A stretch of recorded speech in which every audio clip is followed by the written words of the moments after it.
click the button at the top left and IMSA Video Live. No subscriptions, no blocks, no breaks. The only side-by-side you'll see here is on the track as Shea Adam and John Hindhaugh get ready for more excitement. Porsche Deluxe Carrera Cup North America for 2023, the denouement of the season.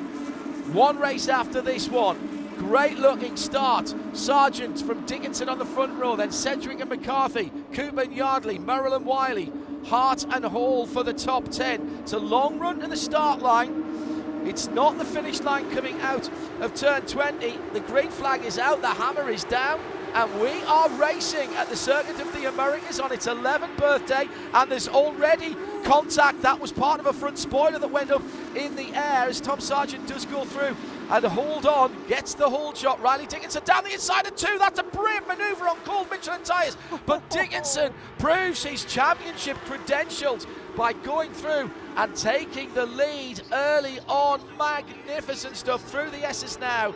The curbs, not all of them can be used here, and they can be pretty unsettling. Oh, right over. It's only a piece of rubber, but it's so important to the front end grip of these cars. Ooh. Travis Wiley getting very loose there as he was attempting to be passed by Will Martin, who had gotten around.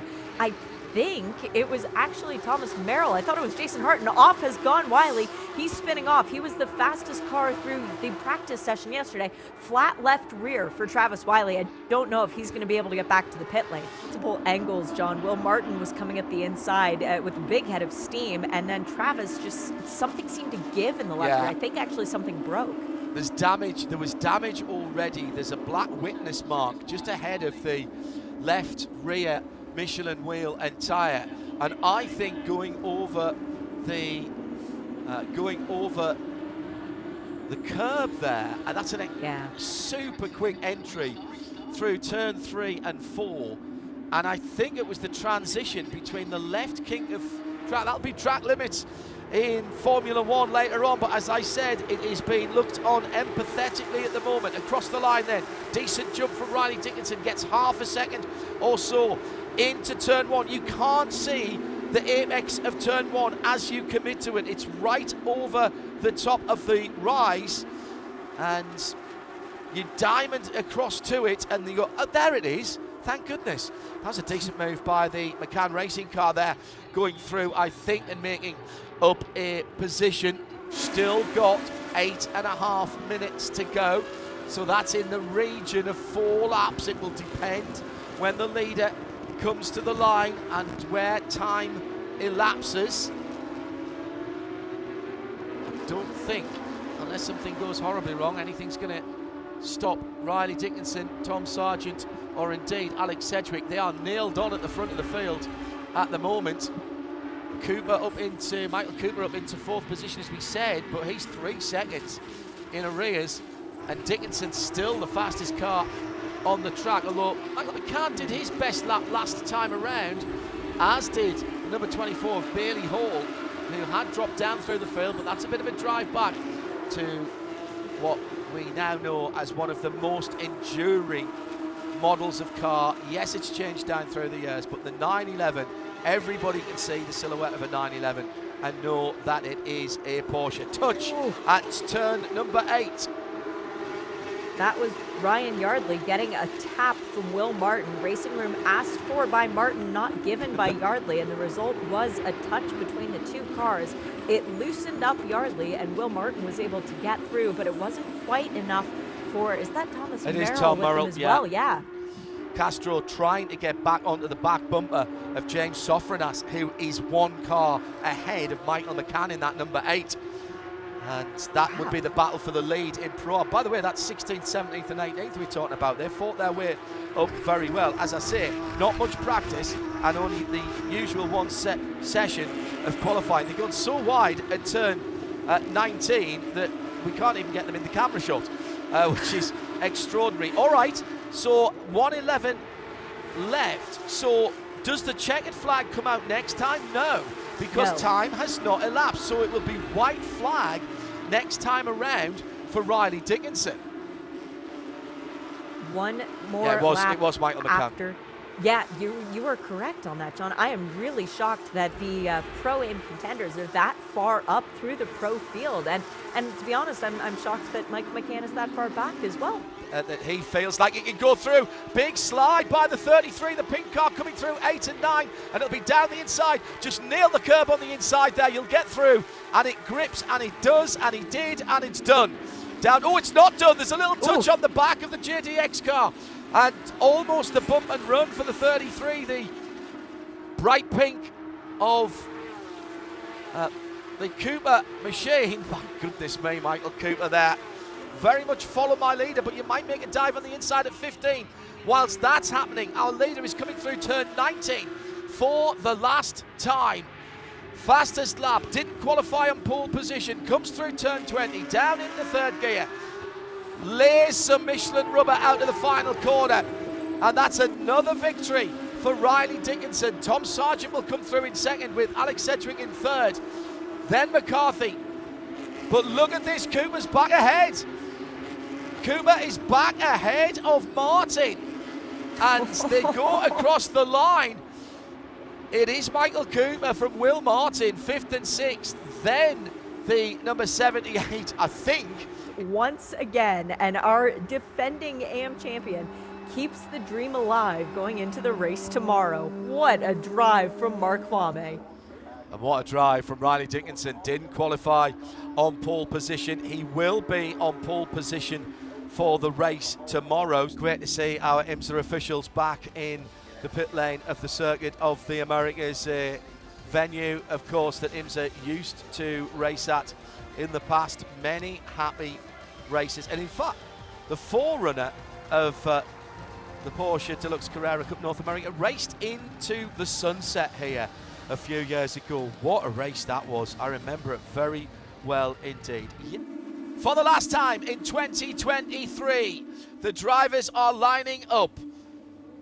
38 flat 6 4 litre normally aspirated Porsche engines about to be released here at Kotner at the Circuit of the Americas, and there's people braking before the line there. That is going to cause them issues once again. Oh, we've got 7 wide this time. We had 6 yesterday. Riley Dickinson goes in the first corner with his teammate pushing him through there, and round the outside, here comes the number 17 of Mike McCarthy. That blue and white car saw Scott Noble right in the thick of it there, further back. He does not want to be involved in other people's incidents. Also coming through the bright pink car there into third position. Yeah. That was a Michael great Cooper start. Up from 7th on the start. Fantastic job from the driver of the number 33, accelerating performance. Can he get the pass made? Yes, he can. It is 4th for Michael McCarthy now. The going spin for Dan Clark. That's Speedy Dan Clark. Oh, and he's right in the middle of the circuit there. It's not a bad sight line. Thank goodness he wasn't slightly further around the corner. Just checking further down the timing screens, I'm looking at PJ Hyatt leading Pro-Am at the moment, ahead of Chris Palomo and James Sofranas in third position. That's how they came across the line, at least in Am. Mark Kwame is leading. It is John Gertz in second. Where is Scott Noble? Answer, outside of the top 5. But certainly was right in amongst it. I called it when it happened. There he is. Castro gets spun around, and then Scott Noble gets spun around. Scott Noble gets spun around by James Sofronas. It's another blue car, and it's suspension damage for the number 10. It's all over. The championship could be over. I'm supposing that is for debris on the track. Yeah, I would imagine it's the same. There's quite a bit in between turns 19 and 20.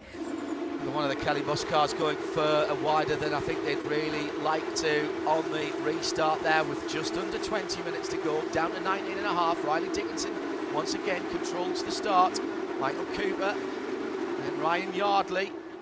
Then it's Tom Sargent with the white front of the car. Another great start by Riley, but he hasn't broken away this time. This could be crucial. Hate it for him. He had a fantastic start to the race, but now let's see what happens and who can pick up the pieces, as Michael Cooper is still stopped off the side of the track. He's not in the gravel, so should he be able to get the car refired? Yep, there we go. Now he's able to move again. All right, let's see if we can work out what happened here. It was... Will Martin. It was Will Martin and the red, white and black car ahead. There was some contact, you're right, with Alex Sedgwick. That was a little bit further back. Oh, it's Jimmy Libra. It's Jimmy Libra, I think, who starts all of that in the red, white and black. Now, that car does look like it's going to tour. It does look like it's going to tour, so it should be a fairly quick recovery. Dan's pulled off to the side. Actually, that's just is that just before the pit lane? Where is he on the circuit? No, it's turn 14. Yep, around the base of the tower. Sorry, turn 15, yeah. So, almost. It's a shame he couldn't get it across that gravel and into the back of the pits. There is a cutout just to his right. Home track for the Texan. He gets the foot down, and all 507 horsepower going through the rear. Michelin race tyres propel him towards that huge climb up to turn 1. He's got just enough of a gap, I think, from Ryan Yardley, but Yardley comes to the outside, the right-hand side of the track. He'll try and cut back underneath, but he's going to find that Tom Sargent's already there in the blue and white Porsche down the hill towards turn 2. The top 3 have pulled away, and who's that coming through into 4th place? Side-by-side contact, the wheels over. No, Thomas Merrill. It was an unfortunate incident there. I think it broke the steering for Will Martin, and he was a bit of a passenger at that point. But what a dramatic way to end this season. And we do still need the cars to cross the finish line in order to get their championship points. They can't just assume that because they were in a certain position when the caution came out that that's where they finish. Marks him, and 3rd position in the championship for Will Martin. Marks those guys out immediately. If they come back, they are going to be championship protagonists for next year. For sure, and Tom Sargent has to be happy with the way this season went, because not only does he finish 2nd in the championship, he was on the podium 10 out of 16 races, and that is 2nd best only to Riley. So given his performance this year and the competitiveness for that 2nd place in the championship, Tom Sargent, to have that secured before we even got into today's race, very impressive performance by him. Fuel consumption, because we haven't been green all the way through. Are you guys sure you put enough fuel in it? Are you sure? Are you sure? I would love to hear his radio at the moment. I bet he's asking every question under the sun. I think, is the wheel tight? Did you really tighten that wheel up? It doesn't feel right. The right front doesn't feel right. James Sofradas looks like he is going to make it 2 for 2 this weekend. It's not been as clean a race today as it was yesterday. Been involved in 1 or 2 little incidents. Chris Palomo, yesterday's pole sitter, will be in 2nd in this race in Pro-Am. That's the cars with the green numbers, and PJ Hyatt from AO Racing in 3rd position. Efren Castro, our champion, not on the podium here, and that is a very unusual occurrence. In Am, Mark Kwame, so long as he can get this car, I'd tell you now, he'd get out and scoot it home if he had to. He'd Fred Flintstone it, he'd push his feet through the floor if he had to get this back-to-back championship win. He's going to end up in 19th position overall with all the carnage that went on ahead of him. He'll take the final victory of the season, and with it, he will do something that is quite unusual, defend a championship. He will make it 2 in a row for him and MDK Motorsport. But take nothing away from the young American driver who has dominated this year, the man from New Braunfels here in Texas, who has 11 times now seen the checkered flag. He's got this one to go as he comes across, and that is a brilliant championship season as he turns around the 90-degree left-hander at turn 20. Riley Dickinson can breathe a sigh of relief. He is our 2023 champion. He'll go on to represent himself and the championship at the Young Drivers Shootout, and he has got a cracking chance of being able to take that. Porsche Motorsport North America even throwing in some extra testing for him, because he will be doing that in a car without ABS. He's been driving an ABS car all year. We wish him all the best in that endeavour, because a nicer, well-balanced and more polite young man you would be hard pushed to find. He has done it the hard way, he's done it the right way, and he's brought home a championship for him and for Kelly Moss Racing. Hi folks, Lee Diffie from NBC Sports here. If you truly enjoyed what you just watched, you can get more news, interviews and highlights by subscribing to the Motorsports on NBC YouTube page. You can get it all, so go for it.